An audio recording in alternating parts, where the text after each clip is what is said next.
Dennis Kamakahi. David is his son.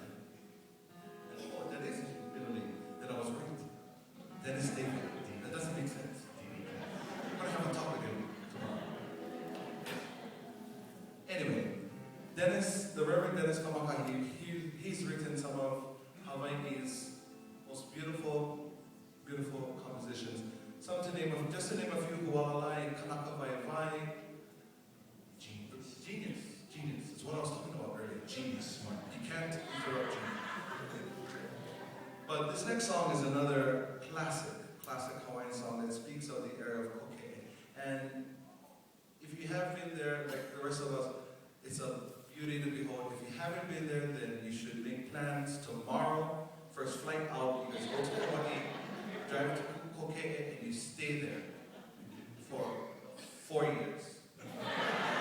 And you take it in, and don't you dare come back until you know, go back into this island until you take 4 years of that in. But this next song I'm going to do for you is For That Place, a song by the Reverend Dennis Kamakahi.